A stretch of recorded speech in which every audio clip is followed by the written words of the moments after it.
Hey, Walt here from StogieReview.com as well as WaltonPA.com, and I am here with another video cigar review.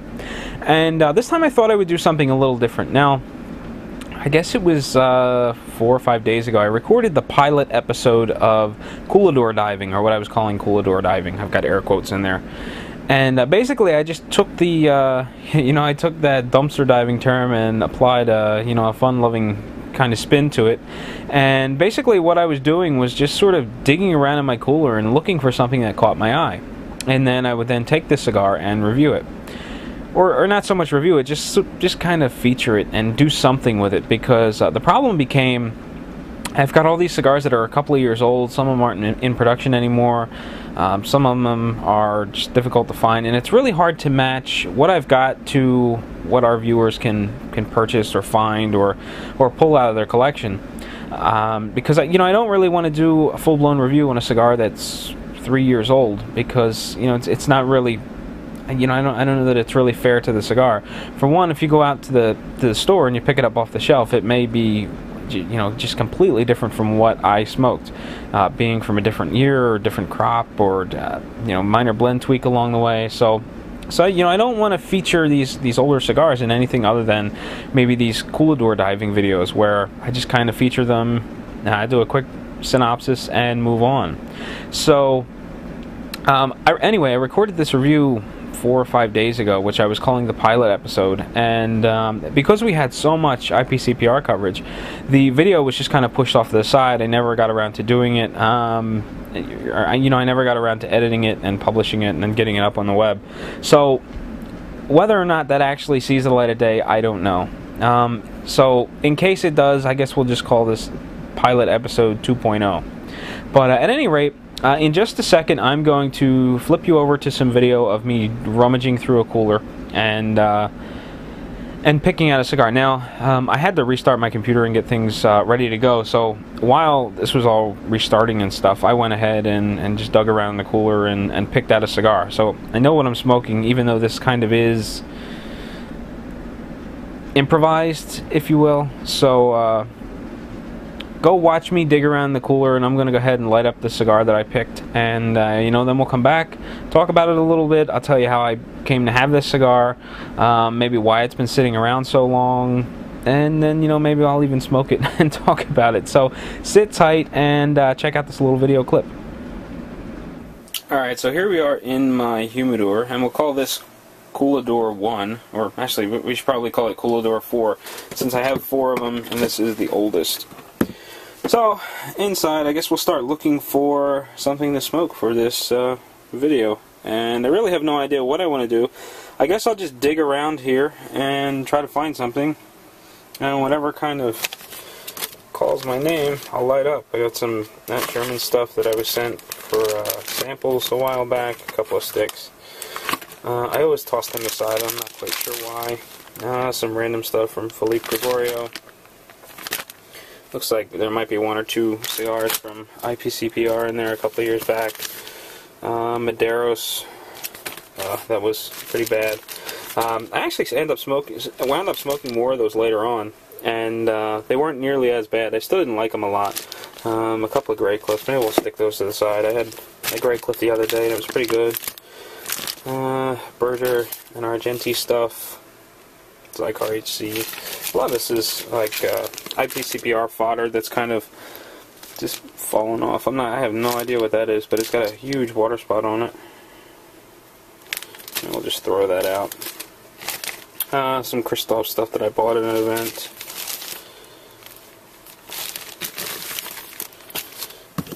Little Flor Dominicana. It's probably a little early for that. A little more Flor Dominicana stuff. As you can see, this becomes a IPCPR sampler from Oliva. These humidors become an enormous mess. At one point in time, I had them nice and organized, and everything was neat. And then more crap got thrown on top of it, and more and more and more. And next thing you know, I wind up with this just disorganized mass of cigars, which I have to kind of fiddle with to make sure everything fits. Some HC stuff, an old C1, I guess, from Miami cigar. This is the old Hoya de Nicaragua dark. Was it the I don't know, the dark thing, the dark Corojo, or the whatever it was. That was what came out in IPCPR before the new one was released. Oh, more crap buried down in here. There's more IPCPR samples from a couple of years ago. Looks like an old Cigar Fest humidor down there. I don't even know what's inside of it. I'm sure I got that from Cigar Fest and just kind of dumped it in there at some point. So the only thing that really catches my eye so far is this is Graycliff stuff, and maybe I'll smoke one of them. Let's go with the Chataeu Grand Cru.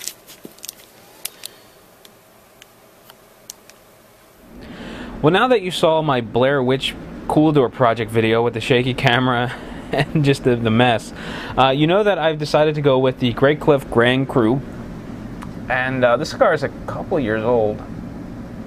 I can't remember whether I got it at IPCPR last year or the year before. I definitely got them in New Orleans, and I got them when I was in the booth with Brian Hewitt. And I just remember them putting together a little sampler for us and then handing each, Brian and I, one of these little samplers that had like 4 or 5 cigars in it.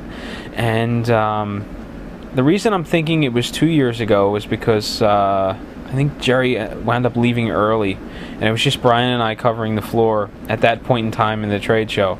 So I'm pretty sure that this is a couple of years old. A lot of the Graycliff stuff I tend to shy away from, and I'm not quite sure why. I mean, I've heard a lot of good things about the brand, especially from Brian. Aside from that really bad beetle outbreak that he had with Graycliff stuff, he's had a lot of nice things to say about the line. And me, on the other hand, I really just haven't smoked much of it. I'm very inexperienced with the Graycliff line in general. I mean, when you show up at the IPCPR convention and you've got this big giant Graycliff booth with these like glass mirror beads hanging from the ceiling, and everyone's wearing like these retro shiny 70s shirts, and they've got the the retro furniture, and it's just kind of weird. It's really not my thing. The bands are always so colorful and just kind of extravagant, and they've never really drawn me in. And it wasn't until the other day I smoked this cigar the other day. I got 2 of them for whatever reason, and I think I said on Facebook or Twitter or something that normally I would never admit to liking something this purple, but the cigar's turning out to be really nice, and that was the first Graycliff experience I've had in probably a year or so. And after trying the Chataeu Grand Cru, I smoked another one of the Graycliffs, and then I think I may have even had one more from that sampler. And then as I was digging around for this video, when I saw the Graycliff bag, it just kind of was like, hey, those other ones that you had were pretty good. Maybe we'll smoke another one of those Graycliffs. So in the back of my mind, I knew I was going to like it, so it wasn't a total surprise when I pulled it out of the bag. Sometimes they're good, sometimes they're awful. And so far, this one's doing pretty well. It's burning really nice. It's holding a nice compacted shape. Burn line's relatively even, a nice light ash. The smoke volume is very nice. It's fairly dense. It coats the palate well. It's probably medium body. The finish is sort of middle of the road. It's not creamy, but it's not dry either. And the smoke volume's good.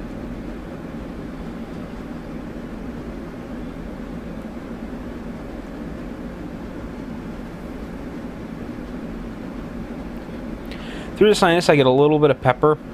Across the back of the palate, I'm getting a little bit of a sweetness, and sort of encompassing the rest of the palate, there's a little bit of a salty flavor.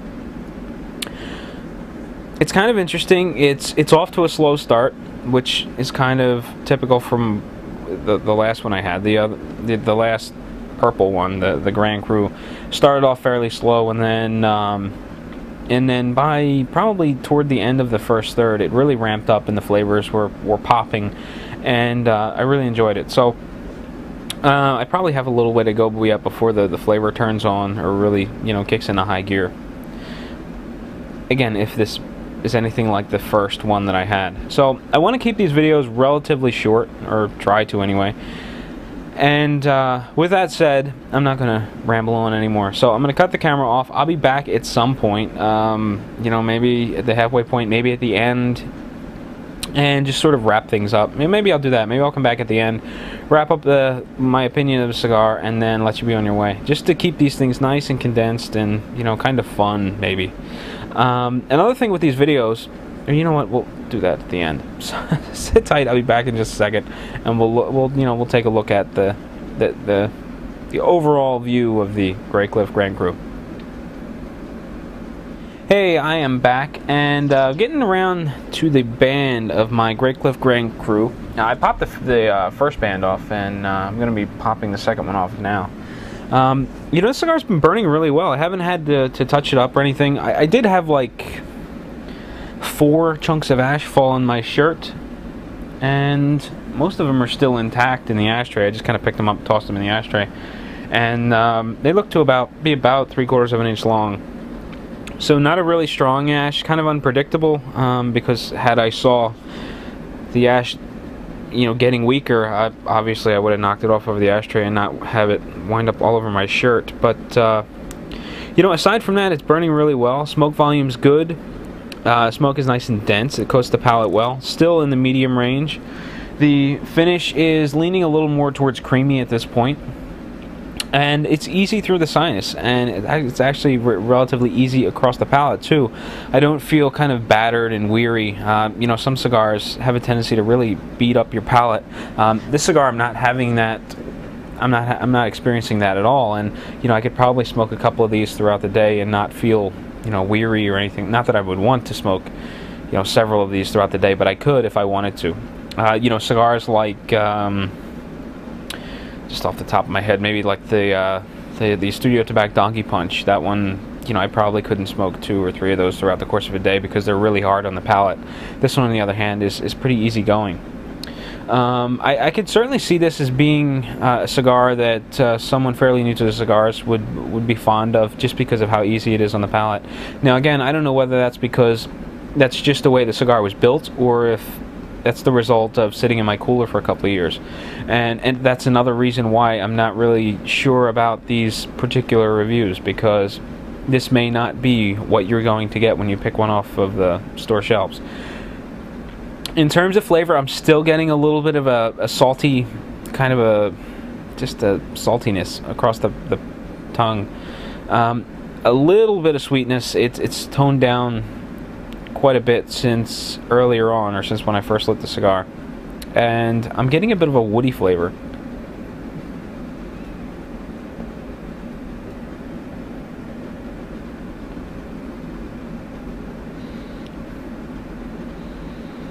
I mean, aside from that, it's really tough to discern the different flavors.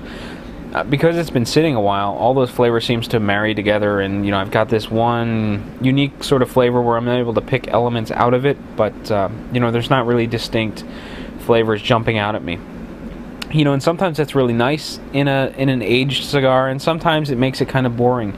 In this case, I'm really enjoying it, and you know, like I said earlier, I never would have admitted to liking something so purple, but you know, I really did enjoy the cigar, and it's kind of turned me onto the brand. You know, I'm interested in smoking some of the other Graycliff stuff I have. You know, I just happened to, but you know, my wallet is not looking forward to it. When I met Corey and my father over at Sir Stogie's yesterday. We were going to do a little impromptu herf, and so we get down there, and I'm walking around the humidor. I was the first one there, and there's a box of Graycliff down on one of the lower shelves, and it's a few different Graycliff varieties in this one box. I don't know whether they come that way or that just happened to, he just sort of pulled them in the same box, but the cigars were inside of colored boxes, and there, you know, there was a pink one. I think there might have been a blue one. And you know, I just sort of glanced down there and I saw the double-digit price tag, and I was just like, whoa, well, I'll stick to smoking what I have at home before I start reaching for, you know, $12 and $14, $16 cigars or whatever they were. So Graycliff tend to be pricey. You know, there is a variety for Cigars International, which is very affordable. I've never tried them. I should probably look into it, although I don't like to buy a lot of stuff from Cigars International. Not that there's anything wrong with Cigars International, but the last couple of orders I placed, and when they came in really wet, and they took weeks to settle into that 65 relative humidity environment that I like. And before they reached there, I just had all kinds of burn problems. So I tend to shy away from the big box stores. I mean, I kind of like Famous. Every time I order something from Cigar Monster, they come in and they smoke really well. I haven't had any problems there. But my go-to guy, although he isn't as inexpensive as Cigars International, is Mike from Buckhead, because he really takes care of his customers, and I'm proud to say that I order my stuff from Buckhead when I need it. So now that little rant is out of the way, or that little side jaunt is out of the way, that's pretty much going to do it for this Humidor diving video. I'm not quite sure where I'm going to go with these, or if I'm even going to continue. I guess it all depends on whether or not you like this video.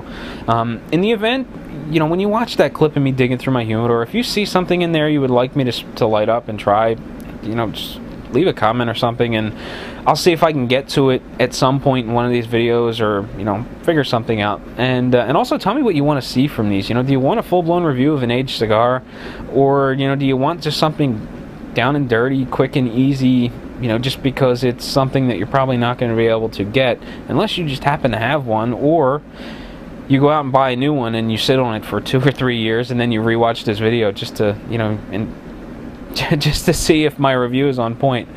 But so that's going to close it out for the video. Thanks for watching and all that good stuff. So until next time, happy smoking, and I will catch you later.